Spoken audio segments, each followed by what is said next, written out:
जय शंभो, जय शिवाय. मित्रांनो, देवादिदेव महादेव यांना प्रथम वंदन करून आपण आजच्या व्हिडिओ लेक्चरला सुरुवात करूयात. ओम नमः शिवाय. ओम नमः शिवाय. ओम नमः शिवाय. तर मित्रांनो, देवादिदेव महादेव यांचा आशीर्वाद घेऊन आपण आजचा व्हिडिओ लेक्चर सुरुवात करूयात. जय शंभो, जय Shiva. Friends, today we are going to discussing very interesting topic, that is 14 arts in अध्यात्म. तर मित्रांनो, आजच्या व्हिडिओ लेक्चरमध्ये आपण 14 विद्या म्हणजेच 14 arts, you can say arts of living, आपल्या जीवन जगत असताना आपल्याला उपयुक्त पडणाऱ्या अशा ज्या विद्या आहेत किंवा महाविद्या म्हणूया. पहिले गुरुकुल पद्धतीमध्ये प्रत्येक विद्यार्थ्याला ज्या 14 विद्या शिकवल्या जायच्या, तर त्या कोणत्या आणि त्या कशा आत्मसात करायच्या, आणि ह्या 14 विद्या आपण आत्मसात केल्या तर आपल्याला काय काय प्रकारचं नॉलेज मिळतं किंवा आपल्याला कुठलं ज्ञान मिळतं, याविषयी अगदी सविस्तर आपण आजच्या व्हिडिओ लेक्चरमध्ये पाहणार आहोत. व्हिडिओ अतिशय खास होणार आहे, तेव्हा प्लीज पूर्णतः व्हिडिओ पहा. व्हिडिओला कुठेही स्किप करू नका, जेणेकरून आपणाला पूर्णतः कन्सेप्ट क्लिअर होतील. ओके. तर मित्रांनो, अगदी जुन्या काळामध्ये किंवा पूर्वीच्या काळामध्ये अशा शाळा वगैरे नव्हत्या, तर गुरुकुल पद्धत होती. म्हणजे एखाद्या आश्रमात किंवा एखाद्या जंगलामध्ये किंवा शेतामध्ये शाळा भरायची आणि त्या झाडाखाली वगैरे, आणि गुरुकुल पद्धतीनं म्हणजे अगदी त्यांना पूर्ण आपली हिंदू धर्मसंस्कृती काय, 4 वेद कोणते किंवा 16 4 वेद, 64 कळा, 16 शास्त्र, 14 विद्या वगैरे वगैरे, हे सगळं डिटेल्समध्ये शिकवलं जायचं. त्यामुळं ते विद्यार्थी अगदी तरबेज व्हायचे प्रत्येक बाबतीत. फक्त ज्ञानानंच नाही, तर शरीरानं तंदुरुस्त व्हायचे, त्यांना आरोग्याचं शिक्षण मिळायचं, त्यांना समाजामध्ये वावरत असताना प्रकृती कशी ठेवली पाहिजे याचं शिक्षण मिळायचं, किंवा शत्रू जर आपल्यावर चालून आला तर त्याला कसं नेस्तनाबूत करायचं, म्हणजे धनुर्विद्या वगैरे, किंवा हॉर्स रायडिंग शिकवली जायची. म्हणजे निपुण, सगळ्या बाबतीत निपुण केलं जायचं. आणि जसं की सांदीपानी आणि श्रीकृष्ण गुरुकुल पद्धतीमध्ये, सुदामा आणि श्रीकृष्ण सांदीपानी ऋषीच्या इथे, सांदीपानी हे त्यांचे गुरुवर्य, हे त्यांच्या तिथं गुरुकुल पद्धतीनं शिक्षण घ्यायचे बघा. किंवा अर्जुन झालं, गुरु द्रोणाचार्य यांनी अर्जुनांना शिक्षण दिलं की नाही धनुर्विद्या वगैरे, तसं. किंवा एकलव्य झाला, एकलव्याने तर फार संघर्ष करून त्यांची विद्या घेतलेली आहे. कारण एकलव्य हे क्षत्रिय कुळात न जन्मल्यामुळे त्या काळात क्षत्रियांनाच फक्त विद्या घेण्याचा किंवा विद्या अर्चन करण्याचा रिवाज होता. त्यामुळं अगदी त्यांनी गुरु द्रोणाचार्यांचा पुतळा बनवला आणि त्याच्या पुढे त्यांनी विद्या आत्मसात केली. आणि शेवटी गुरूंनी त्यांचं गुरुदक्षिणा म्हणून काय घेतलं, त्यांचं डाव्या बोटाचा अंगुठा घेतलेला आहे, म्हणजे असं म्हणजे त्यांना त्यांची विद्या निष्फळ ठरावी म्हणून. असं नाही करायला पाहिजे, त्यांच्यावर अन्याय झाला असो. तर अशा प्रकारच्या ज्या विद्या आहेत 14 विद्या, आणि विद्यार्थी पण तसे होते. आजचे विद्यार्थी विद्या कमी आणि म्हणजे पुस्तकांचा नुसता बाजार, भरपूर पुस्तकं, रात्र कमी सोंगे फार म्हटल्यासारखं. तर नाही, ते इतके म्हणजे मन लावून अभ्यास करायचे, जसं की ते गुरुनं आज्ञा दिलेली आहे, गुरुनं जो गृहपाठ दिला ते पूर्ण करायचे. आणि अभ्यास आहे की अभ्यास, अभ्यासाशिवाय त्यांना खेळ, अभ्यास, व्यायाम हेच प्रकार ते करायचे. इतरत्र त्यावेळेला मोबाईल्स नव्हते, पिक्चर्स नव्हते वगैरे वगैरे, किंवा त्यांचं लक्षही नव्हतं. तर गुरूंनी जे मोठे गुरु आहेत किंवा आपल्या संस्कृतीनं काय सांगितलेलं आहे, विद्यार्थ्याचं लक्षण सांगितलं. विद्यार्थी कसा असावा? विद्यार्थी जिज्ञासू असला पाहिजे. जिज्ञासू म्हणजे प्रत्येक गोष्टीत त्याला जिज्ञासा. हे म्हणजे काय आहे? ते कसं आहे? कशासाठी आहे? मग त्याचं काय? असं म्हणजे त्याची जिज्ञासा पाहिजे. चौकस वृत्तीचा पाहिजे, चौकस बुद्धीचा पाहिजे. तर एक विद्यार्थ्याचं लक्षण आहे काकदृष्टी, बकध्यानम, श्वाननिद्रा. विद्यार्थी कसा असावा? श्वाननिद्रा, बकध्यानम, काकदृष्टी किंवा श्वाननिद्रा, काकदृष्टी, बकध्यानम हे विद्यार्थ्याचं लक्षण आहे. काक म्हणजे काय? काकदृष्टी. काक म्हणजे कावळा. कावळ्याची जशी दृष्टी असते तशी विद्यार्थ्याची दृष्टी. कावळ्याला तसं तर एकच डोळा असतो, पण खोबण्या मात्र इकडे इकडं दोन असतात. तो एकच डोळा इकडं आणि इकडं फिरत असतो, परंतु त्याची दृष्टी एकदम म्हणजे तीक्ष्ण असते. त्याला काय झालं फार म्हणजे फार दूरवरचं त्याला कळतं किंवा संकेत येतात. तसं विद्यार्थ्याला फार दूरचा विचार, दूरदृष्टी असावी. बकध्यानम, बक ध्यान, बकचं ध्यान बघा. बक म्हणजे बगळा. बगळा कसा असं पाण्याच्या कडेला असं एकदम संत महात्मा बसल्याने बसलेलं असतं आणि मासा आला रे आला की पक म्हणलं की तर त्या माशावर झडप घालतो. तसं त्याचं ध्यान म्हणजे संधी आली रे आली जीवनात की विद्यार्थ्यानं त्या संधीचं सोनं केलं पाहिजे झडप घालून. त्याचा दृष्टिकोन असा. आणि श्वान निद्रा. श्वान म्हणजे काय? कुत्रा. कुत्रा कसं पूर्ण असं गाढ झोपतो का? जरा जरी असं चाहूल लागली की भो भो भो करत उठतो.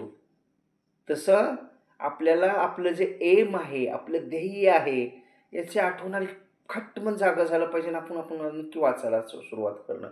म्हणजे त्या अभ्यासाचा ध्यास तसा लागला पाहिजे. ज्या वेळेला असा ध्यास लागतो तो विद्यार्थी श्रेष्ठ असतो. त्यालाच कसं विद्यार्थ्याचं लक्षण सांगितलंय? काकदृष्टी, बकध्यानम आणि श्वाननिद्रा. तर आम्हाला वाटतं आपल्याला हे कन्सेप्ट क्लिअर झाले असेल. तर 14 विद्या. There are 14 arts. किती आहेत विद्या? एकूण 14 प्रकारच्या. कोणकोणत्या विद्या आहेत? त्यामध्ये 4 वेद आले. 4 वेद, त्यामध्ये 4 वेद आणि 4 उपनिषदे. 4 आणि 4 किती झाले? 8 झाले. आणि 6 वेदांग. 8 आणि 6 14. असं मिळून हे 14 विद्या आहेत. 4 वेद कोणकोणते? ऋग्वेद, यजुर्वेद, सामवेद आणि अथर्ववेद. हे 4 वेद. हे 4 प्रकारचे 4 विद्या झाल्या थोडक्यात. 4 वेद बी शिकवले जातात म्हणजे 4 विद्या झाल्या. त्यानंतर 4 उपनिषद. 4 प्रकारची उपनिषदे आहेत. कोणकोणती? अर्थशास्त्र, धनुर्वेद, गंधर्ववेद आणि आयुर्वेद. 4 आणि 4 किती झाले? 8 झाले. ठीक आहे. त्यानंतर 6 वेदांग. वेदांग म्हणजे 6 प्रकारचे वेदांग आहेत. पहिला काय आहे? व्याकरण. दुसरं ज्योतिष. तिसरं निरुक्त. चौथं कल्प. 5वं छंद आणि 6वं शिक्षण. 6 आणि 8 14 विद्या झाल्या. आणि ह्या जर अगदी आपल्याला फोडून सांगायचे किंवा आपल्याला समजेल अशा भाषेत सांगायचं तर 4 वेद. 4 वेदमध्ये काय काय येतं? की ब्रह्मज्ञान येतं, रसायन ज्ञान येतं, वेदज्ञान येतं, ज्योतिष ज्ञान येतं. तर ह्या पहिले जे प्रकार आहेत 4 वेद, त्यामध्ये ब्रह्मज्ञान. यजुर्वेदमध्ये काय? ब्रह्मज्ञान, पूर्ण ब्रह्माचं ज्ञान. आता ह्या ब्रह्मज्ञानामध्ये काय येतं? म्हणजे पहिली विद्या काय आपण समजूया? ब्रह्मज्ञान. तर यामध्ये काय येतं? Soul, spiritual knowledge, universe, galaxies, God, etcetera etcetera. म्हणजे हे युनिवर्स काय आहे, गॅलेक्सी किती आहेत किंवा प्लॅनेट किती आहेत, पृथ्वीचं त्या प्लॅनेट सूर्याचं अंतर किती किंवा हे सगळं त्या डिटेल्स आहे त्यामध्ये. सोल, आत्म्या एकूण किती आहेत किंवा आत्मा मेल्यानंतर कुठं जातो आणि आत्मा हा जिवंत राहतो की मरतो. तर आत्मा हा मरतही नाही आणि म्हणजे कायम लाईव्ह असतं. तर माणसाची बॉडी म्हणजे माणूस मेला म्हणजे त्याची बॉडी निष्प्राण पडलेली असते, आत्मा निघून गेलेला असतो. म्हणजे आत्म्याला मरण नाही, आत्मा हा चिरंजीव आहे. ठीक आहे. त्यानंतर दुसरी विद्या आहे रसायनशास्त्र. रसायनशास्त्र म्हणजे अनेक प्रकारचे केमिकल कंपन्या, अनेक प्रकारचे रसायन बनवतो आपण. तर हे रसायनशास्त्र या विभागात येते. तिसरी विद्या आहे स्वरज्ञान. स्वरज्ञान म्हणजे आवाजाचं ज्ञान. जे गायक लोक आहेत बघा, खालच्या पट्टीत म्हणा, वरच्या पट्टीत म्हणा, सा जरा दीर्घ काढा किंवा ऱ्हस्वमध्ये सा करा. हे सा रे ग म प ध नि सा हे आवाजाचे जे बेसिक शब्द आहेत. तर हे जे नॉलेज आहे हे स्वरज्ञानमध्ये येतं. आणि चौथी विद्या कुठली आहे? वेदज्ञान. वेद म्हणजे 4 वेद. 4 वेद कोणते? ऋग्वेद, यजुर्वेद, सामवेद आणि अथर्ववेद. हे 4 वेद यामध्ये आले. पुन्हा 5वी विद्या आहे ज्योतिषज्ञान. ज्योतिष म्हणजे ॲस्ट्रॉलॉजिकल नॉलेज. म्हणजे ग्रह, आपलं राशी म्हणजे झोडॅक सायन्स कुठले आहेत ते सगळ्या. 12 राशी आहेत का नाही? म्हणजे मेष राशीपासून ते मीन राशीपर्यंत. मीन राशी शेवटची रास आहे, जलचर रास आहे. मीन म्हणजे मासा, पाण्यात राहतो, तसं मीन राशी आहे. आणि मीन राशीचा स्वामी कोण आहे? राहू महाराज आहेत. म्हणून मीन राशीचा भाग्यांक हा किती आहे? किती? 4 म्हणजे 4. आणि नेपच्यून याच्यावर कार्य करतं मीन राशीचं. म्हणजे मीन राशीचे जे व्यक्ती असतात ते घडीत तोळा आणि घडीत मासा. म्हणजे क्षणात अगदी ते आनंदी दिसतील तर थोड्या वेळात ते दुःखी दिसतील. किंवा एकदम हाय लेवलला ते श्रीमंत आहेत असं लोकांना वाटेल, की कधी काही एकदम गरीब अवस्थेत दिसतील किंवा एकदम टॉप दिसतील. टॉप बॉटम मधली अवस्थाच नसते. तर ही मीन रास. तर हे सगळ्या राशींचं नॉलेज म्हणजेच ज्योतिष ज्ञान, त्यालाच ॲस्ट्रॉलॉजिकल नॉलेज असे म्हणतात. त्यानंतर 6वी विद्या आहे व्याकरण ज्ञान. व्याकरण म्हणजे ग्रामर. व्याकरण आहे का नाही? आता मराठीतलं व्याकरण घेतलं तर आपलं काय काय इथं संधी विग्रह, समास, विभक्ती प्रत्यय किंवा अलंकार, श्लेष अलंकार वगैरे वगैरे. तेच इंग्रजीमध्ये पण काय direct, indirect, question tag, remove to इत्यादी इत्यादी. तर हे व्याकरण. त्यानंतर 7वी विद्या आहे धनुर्विद्या. धनुर्विद्या म्हणजे काय? धनुष्यबाण. धनुष्यबाण, धनुष्याला बाण कसा जोडायचा, सावज कसं हेरायचं, तो बाण कसा रोखायचा, हे बाणकला किंवा धनुष्यबाणाची कला शिकवणारी धनुर्विद्या आहे. जसं की अर्जुनाला गुरु द्रोणाचार्यांनी शिकवली बघा. अर्जुनाला कसं सांगितलं होतं?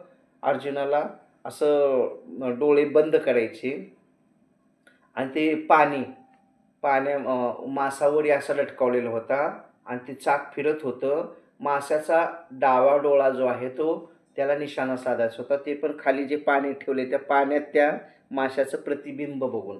खाली पाण्यात प्रतिबिंब बघायचं आणि बाण असा वर रोखायचा आणि तो फिरता मासा असा असा असा आला की त्याचा डावा डोळा आला की छेदायचा, असं होतं.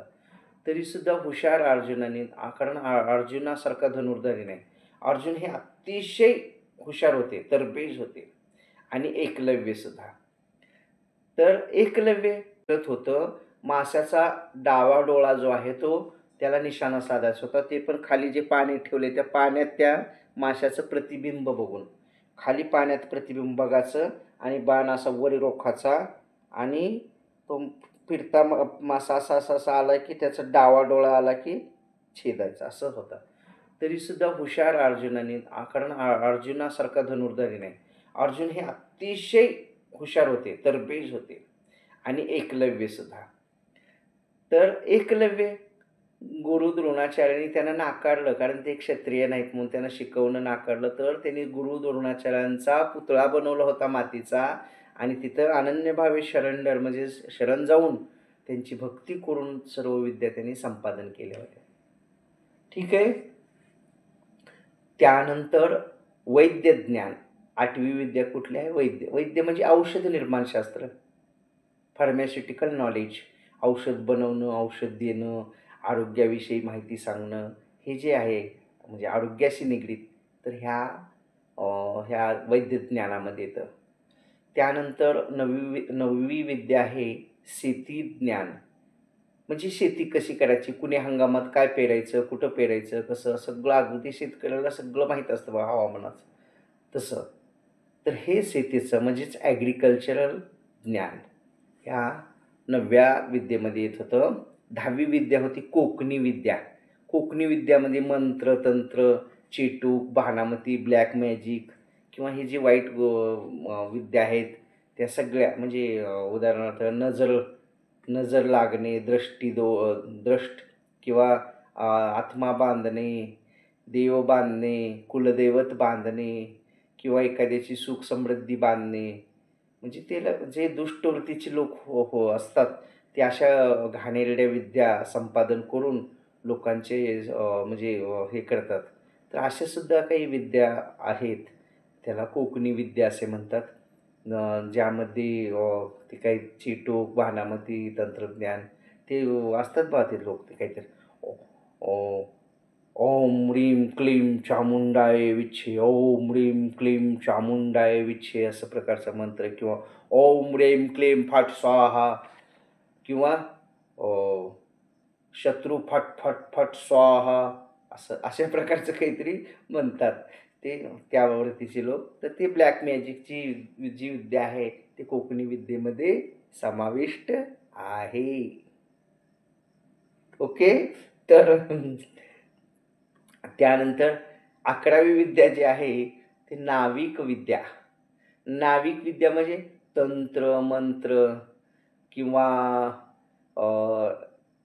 सॉरी नाविक विद्या म्हणजे हे नाव जे असते किंवा नौदल, वायुदल, नौदल वगैरे जे आहे ना, तसं नौदल म्हणजे जे पाण्यात जहाज वगैरे असतं किंवा नाव कशी चालवायची, ती जहाज कशी चालवायची वगैरे जे शिक्षण दिलं जातं नौदलाचं, ते नाविक विद्या. ही झाली 11वी विद्या. 12वी विद्या काय? नृत्य ज्ञान म्हणजे डान्स, नृत्यकला शिकवणारं.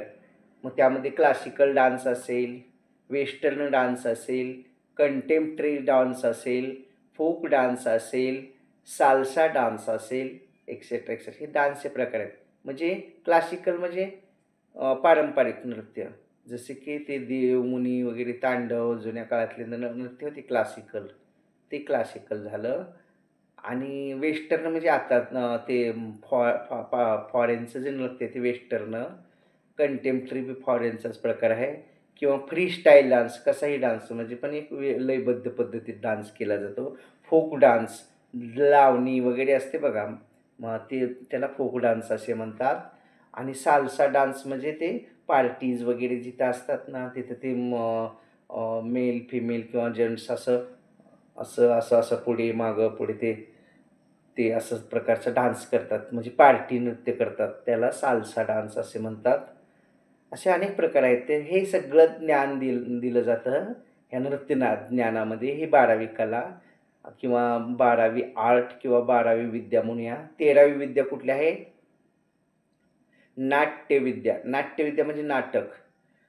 म्हणजे संवाद फेक कशी करायची, संवाद कशी बोलायचे किंवा नाटक करणारे मंडळी असतात बघा. चेहऱ्यावर एक्सप्रेशन कसे आणायचे, भाव कसे आणायचे, म्हणजे प्रसंग जसा असेल ते करुण रस, हास्यरस. करुण रस म्हणजे एखादा दुःखद प्रसंग आहे तर करुण रस. ते नाटक बघायला ते नाटक मंडळी जर करायला तर आपल्याला अगदी रडायला येतं बघा. कारण त्यांच्या चेहऱ्याचे एक्सप्रेशन, संवाद फेक तशीच ते त्या पद्धतीचेच करतात. उदाहरणार्थ असा प्रसंग आहे की लक्ष्मणाला शक्ती लागलेली आहे. लक्ष्मणाला शक्ती लागल्यावर रामजी दुःखानं हे करत आहेत, शोक करत आहेत. त्यावेळेला म्हणतात रामजी म्हणतात, "अरे लक्ष्मणा, उठ ना रे लक्ष्मणा, असा तू माझा वीर पुरुष भाऊ आहेस. तू असं पडलेलं मी तुला कधीही पाहिलेलं नाही. तुला उपवासी मी 14 वर्ष ठेवलं किंवा माझी सेवा वगैरे करण्याचं काम दिलं म्हणून तू रागावलास का? का तू डोळे उघडत नाही आहेस? का तू तुझ्या मोठ्या भावावर एवढा रागावलास? माझा काय गुन्हा म्हणून तू अशी मला ही शिक्षा देत आहेस लक्ष्मणा? उठ ना रे लक्ष्मणा. अरे लक्ष्मणा, तू गेलं तर मी कुणाकडं बघायचं? तू माझी ताकद आहेस. तू जर माझ्यापासून दूर झालास तर हा विरह मला सहन होणार नाही. हा राम तुझ्याविना अकेला पडेल किंवा एकटा पडेल रे लक्ष्मणा." हे असं दुःखाचं असं म्हणजे ह्याला म्हणतात करुण रस. हास्यरस म्हणजे हसवणे, काहीतरी विनोद वगैरे करणं, हसवणे, दॅट इज कॉल्ड ॲज हास्यरस. तर हे झाले नाट्यकला, ह्याला ड्रामा किंवा नाटक असे म्हणतात. त्यानंतर अ, शेवटची विद्या आहे अश्वविद्या. अश्व म्हणजे घोडा, म्हणजे घोड्यावर स्वार कसं व्हायचं प्रसंग जसा असेल, ते करुण रस, हास्यरस. करुण रस म्हणजे एखादा दुःखद प्रसंग आहे तर करुण रस. ते नाटक बघायला, ते नाटक मंडळी जर करायला, ते आपल्याला अगदी रडायला येतं बघा. कारण त्यांच्या चेहऱ्याचे एक्सप्रेशन, संवाद फेक तशीच ते त्या पद्धतीचीच करतात. उदाहरणार्थ असा प्रसंग आहे की लक्ष्मणाला शक्ती लागलेली आहे.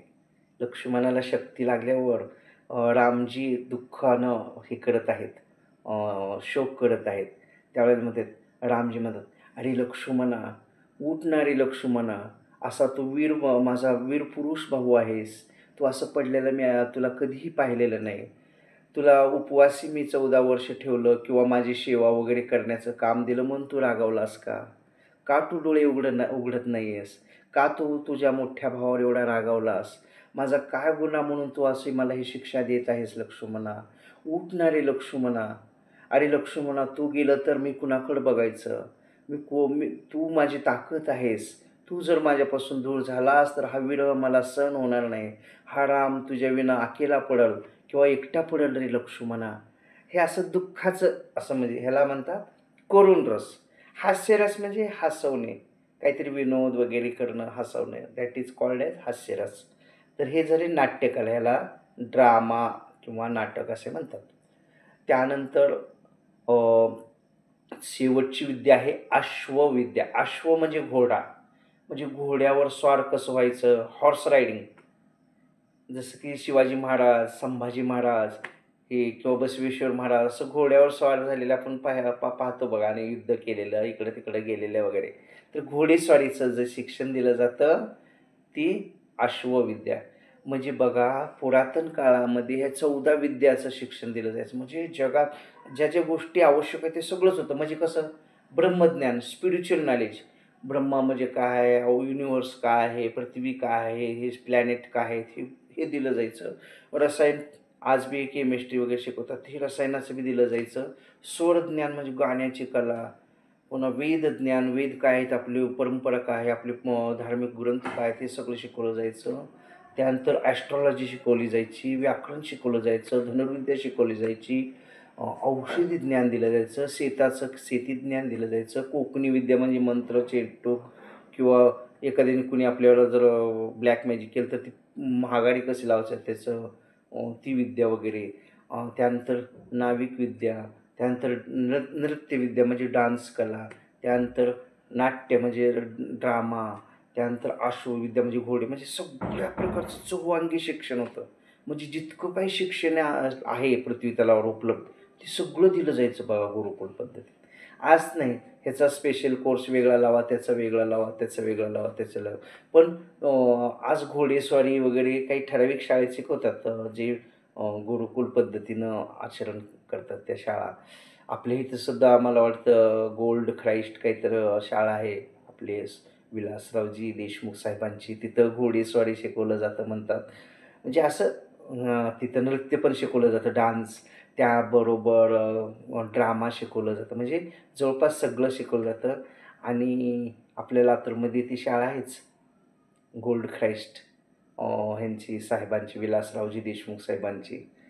तर अशा काही-काही ठराविक, पण ते जे श्रीमंत लोक आहेत किंवा तिथली फीस वगैरे, ते लोकांना हे सगळं शक्य आहे. पण गरिबांना किंवा हे सगळ्या शाळेमध्ये सगळ्या प्रकारचं शिक्षण येणं आवश्यक आहे आज. जेणेकरून गरिबातल्या अगदी सामान्यातल्या सामान्य विद्यार्थ्याला सुद्धा ह्या सगळ्या कला आल्या पाहिजेत आणि ह्या सगळ्या कलेचा उपयोग आपण आपल्या शिक्षण पद्धतीत आणला पाहिजे आजच्या ह्याच्यात. परंतु शोकांतिका ही आहे की आपलं जे खजाना आहे पूर्वीचा, जसं की वेद वगैरे, हे अभ्यासात अजून पण आलेले नाहीत किंवा भगवद्गीता, हे येणं गरजेचं आहे. कारण आपल्याला आपलं नॉलेज जे आहे पूर्ण जगाने ज्यावेळेला इंग्रजांनी आपल्यावर राज्य केलं 150 वर्ष, त्यावेळेला बरेच पुस्तकं आपल्यापासून पळवून चोरून नेलेले आणि तेच पुन्हा इंग्लिशमध्ये छापून आपलंच नॉलेज पण आपल्याला वेगळ्या पद्धतीनं शिकवलं जातं. विमानाचा शोध राईट बंधूंनी लावला वगैरे वगैरे. अरे राईट बंधूंनी विमानाचा शोध लावलेला नाही, तर विमान हे अगदी पुष्पक विमान रामायणापासून आहे. म्हणजे त्यावेळी काळीसुद्धा विमान होतं. म्हणजे अगदी अ, साधारणतः एक 5 लाख वर्षापूर्वीसुद्धा, म्हणजे रामायण काळात त्रेतायुगात होतं. त्यामुळं हे आपलंच आपल्याला देत आहेत. फक्त म्हणजे रॅपर बदलून. तर मला सांगायचं आहे की हे सगळं आलेलं बरं. तर अशा रीतीनं आपल्या 14 आर्ट्स आहेत. म्हणजे 14 विद्या आहेत आपल्या धर्मशास्त्रात सांगितलेल्या. तर त्या 14 विद्या आपल्याला कधी अवगत होतात, ज्यावेळेला आपण अनन्यभावे शंकराला, महादेवजींना आपण शरण जातो आणि आपण ज्यावेळेला त्यांचं मेडिटेशन करू किंवा हे करू, अभ्यास करू, त्यावेळेला ह्या सगळ्या विद्या आपल्याला अवगत व्हायला मदत होते. I hope all of you guys understand today's topic very well. And even if there is any type of conclusion, any type of difficulty about this topic, then please contact me, or you just put your difficulty in comment box. I will try to sort out your difficulty 101%. If you likes my video, then make it like, share it, and give your best comments. Thank you. Thanks a lot. Have a nice day. Keep smiling forever. Jai Shambho, Jai Shiva. And guys, if you are new in my channel, and even if you are not subscribe my channel, then please subscribe the channel. Firstly, you have subscribe button, you just press that button, and beside the subscribe button you will get a bell icon. You just press that bell icon. Then you have 4 options. Out of these 4 options, you can select option number 1, that is all option. Then you will get daily updates and notifications of my channel Speak English with BK. Okay, so guys, we stop here. Jai Shambho, Jai Shiva.